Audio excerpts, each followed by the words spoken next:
just like that, I'm in Shannon and Jordan's car. Hey! Oh, hi. And we're going to Sarah's wedding. See my face on the screen, see my name in the lights. Gotta focus around your passion if you wanna get it right.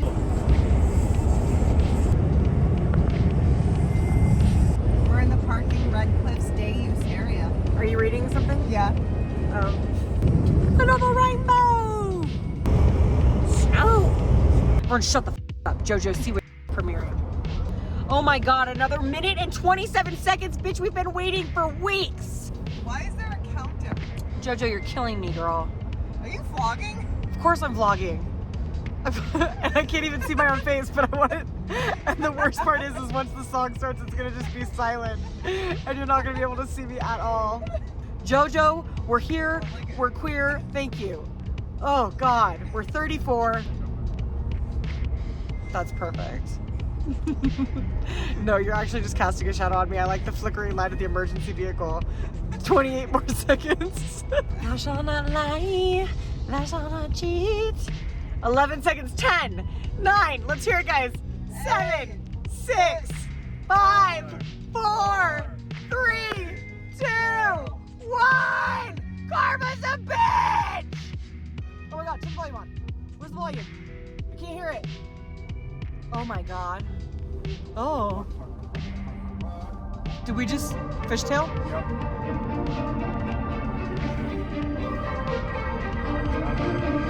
I was a bad girl. I did some You can turn it off. things. Fishtailing to JoJo's a bad vibe. I'm gonna come back later, guys. Welcome to my nightmare. It's fucking 20 degrees. 19, holy shit. Thou shalt not lie. Thou shalt not cheat. Help me. Don't you dare, you little It's really cold on my hand. Oh. It's a blizzard. It's a blizzard. Oh God. All right, guys, we made it to Mammoth. We're here in Mammoth, We're here in Mammoth. doing Mammoth things. It's super cute. Shannon, give him a room tour. Oh, look at the cute little deck. Show him the deck, Shannon. Look at her go. Stop it. Look at her open Show door. him the deck, Shannon. Look at it's like a little winter wonderland. It's so cute. You might as well. That's my room. Do you want to show your room? Is my lampshade upside down? Oh, I was trying to figure that out too. I Will think you that's show the them? design. That's bad. Wait, let me look. I feel like I'm on acid. I gotta determine whether or not that's upside down. Yeah, it kind of looks They're all upside like that though. down. Oh, yeah, maybe. So they're all upside down. What? I said usually Rylan shoots my room tours for me. Does Rylan talk during them? Yeah. Okay. There's a lot of squealing and Here's- oohs. Ooh! Ooh, they get Look at this. It's a king size bed. They get the adult size bed because they drove. Look at the dog. They told us we couldn't have dogs here. Liars. Wow, that's a good boy. Oh, that's a good boy. Okay, Shannon and I are waiting for a shuttle to go to a. We think it's our shuttle. We think it's. We don't know. We don't know. It's really coming down out there. But I was thinking, Shannon, that right now I would tell you a story because we have 10 minutes. What is it? Do you want to hear the truth about my criminal record? What do I have? Croissant? Cheese and croissant. Do I just leave it? Do you guys At care? this point, I have a mustache too. What are we gonna do about it? Yeah, I can't help myself, guys. I'm in the elements. Everyone's got cheese in their teeth out here. Is it better? That's what you get, bitch. Okay, I'll just talk like this. Okay. So, the year was 2007, and I was a 17-year-old hussy. But recently I did the Shane Dawson podcast that I talked about, or I was in Shane's vlog and I said something about like my time in prison, like I've never actually been to prison. I did spend the night in juvie, and that is the story. So I was 17 years old and I was at a party, living it up, right? Drinking excessively, being crazy, living la vida loca, if you will. You can't look at me, it's so awful, the cheese teeth. No, you got it. Okay. You got it. So then, and I mean like really living La Vida Loca. Like I took my shoes off. I was barefoot. I was tearing it up. Earlier that night, we had pre-gamed at my house before going out to this party. And do you remember the Kool-Aid Man commercials? You probably don't. You don't know anything about. That's the guy in the picture, right? Oh yeah! And he jumps through walls. I don't know that. Well, now you do. And I was drinking excessively, and I was like, I'm the Kool-Aid Man. And I was in my bedroom, and I went, oh yeah! And I jumped and slammed my body into the wall and made a me-shaped hole in it. And my dad was out of town, and I thought, I'll fix that before he gets home. No problem. So then we go to the party. Oh no, I started trying to patch the hole, but to patch the hole, I just put a bunch of tile caulks and like rolled up toilet paper in it. Cause I was like, that looks like wall. And I was gonna paint it the next morning and no one would ever have to know. So we go to this party. I'm living it up. Couldn't tell you what was going on. I was living it up, you know what I'm saying? And then this guy came and we were like, let's go to a different party. And so we get in this car and we go to this other party, but that other party's not available. Like it's over. So then we just back away from the party. I'm still barefoot. We back away from the shoes? I don't know. I never found them. They're gone. So we back away from that party and we start driving. He's like, well, what do you want to do? And I was like, I just moved and my dad sold our house to this family and I had a life-size wooden cow in the front yard. That was my pride and joy. It was a gift that I got when I was like 11. Is that the bus? Oh, no. I think that's the bus. Damn. There it goes. Wow. It says 10:40. That might not be the bus. That might just be a bus that stops there. Let me check. Okay, Shannon, do you have something to say? It was not the bus. It was not the bus. Now where were we? In my defense, It was a bus.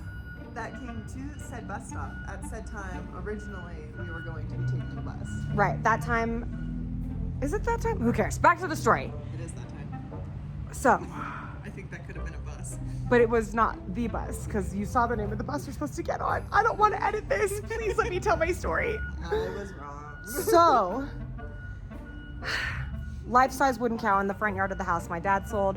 I had a chip on my shoulder about it. I was like, he had no right to sell that life-size wooden cow. It was my wooden cow. So I say to this guy, let's go get that wooden cow in front of my old house. And he goes, what? And I go, take me to number 5 Maeve Court. And he does. So we drive to Maeve Court. And it's a life-size wooden cow. And he had like a 2-door car, very small. Very small. Did you try to put the cow in the car? We definitely did. We go to the house. I'm barefoot. We struggle with this big-ass, stupid fake cow. We like shuffle it into the car and like shove it into the trunk, but the trunk's just open. And then we get really scared because someone in the house comes out. We're like, run! So then we get in the car and we drive up the mountainside and we're tripping. So we're like, we gotta ditch this cow because if people see us with this cow, they're gonna know we're the cow thieves. So then we go into the mountains because I grew up in Santa Cruz and we drop the cow off and close the trunk and we're like, no one's the wiser. And we drive back down the hill and there's already an entire police barricade set up. Like literally the guy who bought the house from us was a police officer and thought we were robbing his property of tools. Didn't even realize the cow was gone. Also, you sir, if it meant so little to you, why couldn't I have kept it? Anyway, we get stopped. We've been drinking. He gets breathalyzed and they're like, you guys know anything about this house burglary? And I was like, I ain't saying shit. Cause I'm like, you know, a criminal, you know, like I just know. I know they're gonna try and turn us against. Yeah. No, I'm not a rat yet. They're gonna try and turn us against each other. No. I was like, nice try. I've got my buddies back. You can't turn us against each other. So at one point they go, I realize there's somebody on a ride along with the police officer who's pulled us over. Also, I know the police officer who pulled us over. He's my friend's dad. I'm like, Mr. Homan, Vinny and I are boys. We hang out. You don't have to do this. And he's like, who are you? And I was like, that's fair.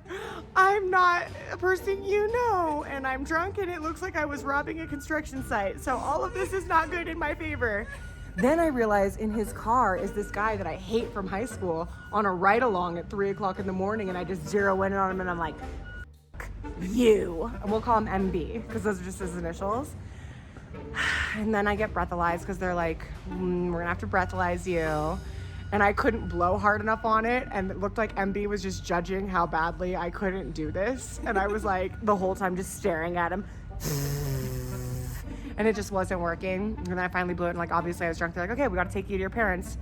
Homecoming was soon. And like I said, my dad was out of town. And I was like, oh, you can't take me to my parents. I'm not trying to get out of homecoming right now. And so I lied. And I said, my dad is an international businessman and I don't know how to get in touch with him, but you surely can just drop me off at the party from whence I came. And they said, Let's drop you off at the underage bar where people are drinking. What? listen, I told you I was living La Vida Loca. So, Is that our bus? no, The that's red the line? red line. Yes, that's the bus. That is the bus. We have officially missed the bus. God damn it! Okay, we gotta wrap the story up. So we'll miss another bus. We've changed our position. Now we're staring at the bus stop, so that when the bus comes, Shannon can chase it down. But it's so snowy, it's also impossible to see the bus coming. It's like literally a whiteout. Everything's white but my teeth and the cheese in them. So they're like, oh, well, if we can't get in touch with your dad, we're gonna have to take you into custody until somebody who's your legal guardian can take you. And I was like, huh? And they're like, yeah. And I was like, oh, shit. But I also didn't want to seem like a liar because it's bad to lie to the police. So I stuck the landing and continued with my story of my dad is an international businessman of mystery.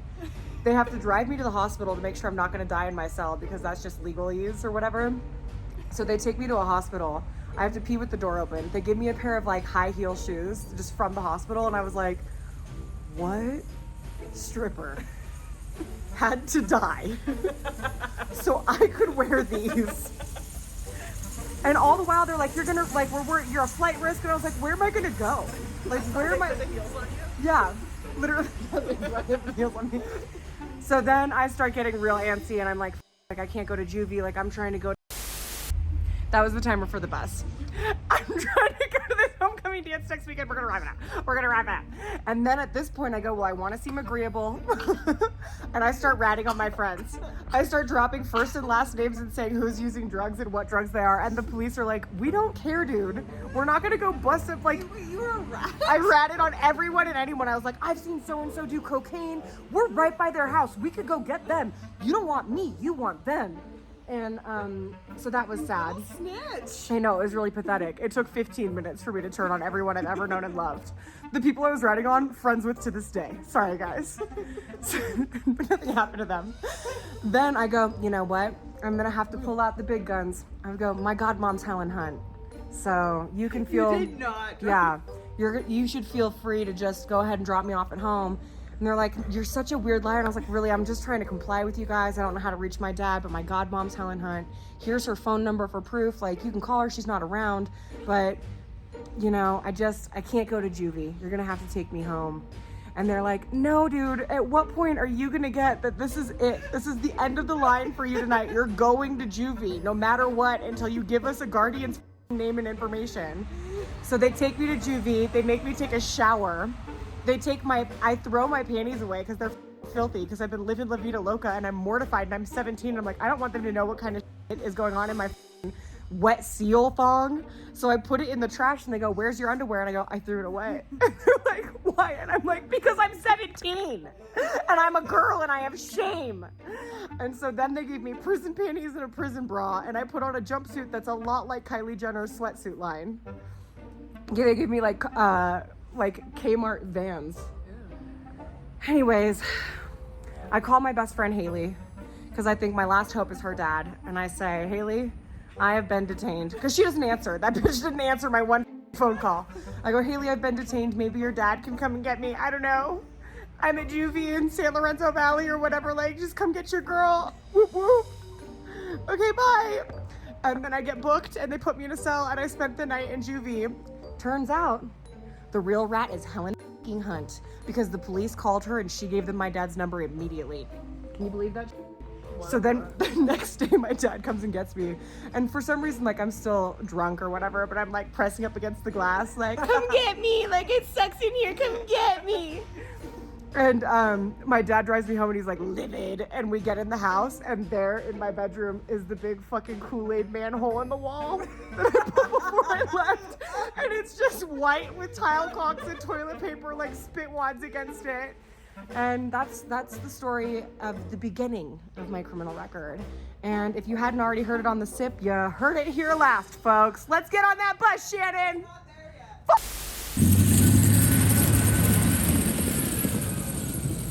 Still waiting for the bus?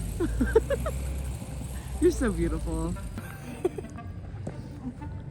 Can you imagine the police officer? It's like, okay, yeah, this is such BS. I'm gonna call Helen Hunt. And then calls, and Helen's just like, this is Helen.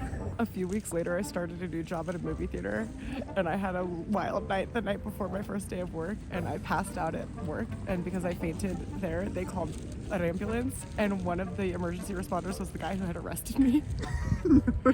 And he ended up saying, hey, this girl's aunt's Helen Hunt. And then when I went back to work the next day, the manager of the movie theater was like, I need to talk to you. And I like go up there and I'm like, I'm surely getting fired right now. And he goes, your aunt's Helen Hunt? I'll see you next Tuesday.